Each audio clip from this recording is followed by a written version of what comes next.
By the year 2267, Earth had succumbed to ecological collapse, rendering it uninhabitable. Humanity sought refuge in overcrowded space stations orbiting Earth. Those fortunate enough to possess sufficient wealth escaped to the Planetria, where they could forge a new life.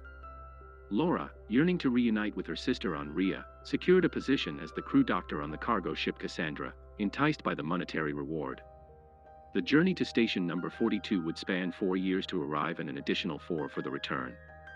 The crew adopted a cryosleep routine, taking turns staying awake for 8 months to monitor the ship, ensuring its safety. Before entering cryosleep, Laura sent her sister, Ariane, a poignant video message, aware it would take several years to reach Rhea. Upon boarding the Cassandra, Laura encountered the diverse crew: Captain LaCroix, First Officer Lindbergh, System Administrator Yoshida, Prakoff, Vespucci, and Decker, a sky marshal sent by the government due to recent attacks by the radical Neo-Luddite group Machine Strikers, led by the elusive Bruckner. As the crew entered cryosleep, the journey progressed peacefully for 3 years. When Laura's turn arrived to wake up, she discovered a worried message from Ariane expressing concerns about terrorist attacks. After responding, Laura focused on maintaining her sanity by establishing a routine that included reading, exercising, and monitoring the ship's performance. One day, Laura heard mysterious noises inside the ship. Intrigued, she followed them to the cargo bay, where she stumbled upon something banging at the door. Terrified, Laura ran in shock, colliding with Decker. He explained that the system had automatically woken him up upon detecting an intruder in the cargo bay, a forbidden occurrence. Laura briefed Decker on the incident, and they both rushed to wake up LaCroix, adhering to the rule that the captain must be present during unexpected incidents. Investigating the cargo bay, they discovered astronaut suits scattered on the floor. LaCroix, initially attributing it to air pressure, delved into the system logs, revealing multiple illegal accesses during Laura's shift. Suiting up, the trio entered the containment area, leaving a metal plate at the gate to keep it open. They split up to search for clues, and Laura ascended to the upper area, navigating dangerous narrow bridges. Suddenly, she noticed something falling. It was LaCroix. Rushing to check on him, they found him unconscious. As the gate started closing, endangering them, Decker swiftly picked up LaCroix. Together, he and Laura ran to escape before they became locked inside. The unfolding mysteries within the cargo bay signaled a challenging journey ahead for the crew of the Cassandra. By the time they made it out, LaCroix was dead, and no CPR would bring him back. This was an emergency, and now the entire crew needed to be awakened, following protocol. Lindbergh assumed the role of captain, immediately assigning tasks. Yoshida was to inspect the logs for suspicious activity. Laura had to conduct an autopsy on LaCroix, while Prakoff and Vespucci were tasked with fixing the gate. During the autopsy, Laura confirmed that LaCroix had died from the fall and discovered that one of his eyes was an implant. Connecting the eye to the computer and reviewing the recording of LaCroix's last moments revealed an open containment unit with a biohazard warning, a puzzling discovery as they were supposed to be transporting construction materials. Meanwhile, Prakoff and Vespucci discovered that the gate's gear had somehow broken. Laura and Decker returned to the cargo bay, using LaCroix's badge to investigate the containers from the video. Going deeper inside, they found all units connected by thick pipes. A closer look revealed a shocking surprise: sleeping humans inside all of them. Laura and Decker called Prakoff and Vespucci to help move a unit with a child out of the bay. This triggered an alert in the system, causing all units to start moving. While the men moved quickly, Laura almost fell and had to grab onto the stairs until Decker came to her aid. They brought the unit to the medical bay, much to Lindbergh's displeasure, as meddling with the cargo was against protocol.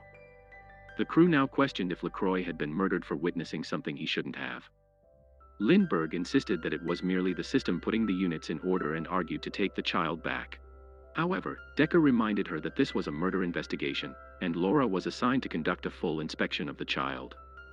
The scan revealed the child was under cryosleep, but further inspection was hindered by the tank blocking Laura's machines. Seeking Decker's help, he used a special program to open the unit's digital lock. As they waited, Laura shared her findings with Decker, who responded with a kiss. Subsequently, Lindbergh called everyone to the deck, informing them that Yoshida had discovered manipulation in the cryo chamber's logs. Decker was revealed to have been awakened regularly, but he claimed it was part of his duty.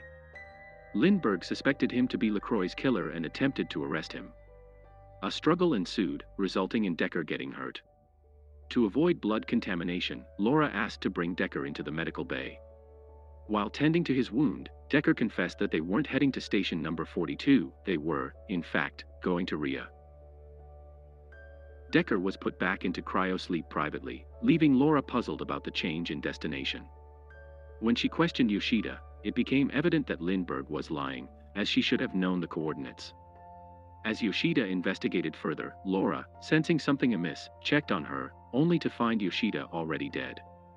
The crew rushed to check on Decker, discovering his escape from the cryopod, indicating a deliberate act by someone. The crew, armed and determined, embarked on a search for Decker. Laura and Vespucci descended to the lower deck and discovered an open duct, hinting at Decker's escape route. As Vespucci explored the opposite end, Laura climbed and stumbled upon a secret chamber filled with debris. Suddenly, she was attacked by a man, and in self-defense, Laura shot him. Closer inspection revealed the attacker as the terrorist Bruckner, with a box of belongings nearby, including pictures of machine strikers developing natural resources. Shockingly, Decker was identified as part of this organization through a tablet's video. Vespucci informed Laura they had found Decker, prompting the crew's return to the deck. Lindbergh ordered the men to interrogate Decker physically. Decker revealed that Rhea was a simulation, and the people in the containers were used as neural units. The government was lying to maintain hope, as revealing that parts of Earth were habitable again would crumble the system. Decker admitted that Bruckner killed Lacrosse but spared Yoshida. Vespucci and Prakov escorted Decker away, while Lindbergh instructed Laura to finish dealing with the child and return to cryosleep. Suspicious, Laura drew her gun, but Lindbergh overpowered her, tying her up. Lindbergh revealed that the settlement on Rhea had failed, and the simulation was temporary until they found a new planet to terraform. Lindbergh intended to kill Laura and Decker to prevent interference. In the medical bay, Laura successfully awakened the child from the unit. Decker apologized for lying and sought Laura's help. Laura agreed, provided Decker rescued her sister from the simulation. The crew devised a plan: complete the trip to station number 42, connect Laura to the system to send a truthful message to Earth, and then destroy the antenna. Over the next few days, Decker and Laura spent private moments together. Upon arriving at station number 42, they delayed cargo delivery, granting them a 30-minute window for their plan. Laura discovered the child awake and quickly returned her to her room. Prakov and Vespucci secretly worked against the plan, wanting to connect to Rhea. Vespucci burned his hand to retrieve Lindbergh's badge, and Prakov reprogrammed cargo unloading to 10 minutes. Using the badge, they accessed the units, disconnecting 2 people to take their places in the simulation. As the system prepared for delivery, it woke up Lindbergh. Decker went on a spacewalk to place explosives on the station's antenna. Laura joined him, but her suit malfunctioned, requiring Decker to save her. Decker explained the consequences of unplugging the units, and Laura requested to be connected to meet her sister. As the ship automatically delivered cargo, Decker connected Laura to Rhea. Shocked by the beauty of the simulated forest, Laura reunited with her sister and children. Despite the happiness, Laura recorded a message for Earth, revealing the truth behind Rhea. Decker woke her up, informing her that the jetpack was damaged. With Decker sacrificing himself, Laura used his jetpack to return to the ship before the station's antenna exploded. During the journey back, Laura searched for the child, encountering Lindbergh. A fight ensued, and Laura trapped Lindbergh in an airlock, ejecting her into space. Laura found the child calmly having a meal, and they began a new routine for the return trip. Meanwhile, Laura's message reached stations around Earth, exposing the reality of the simulation.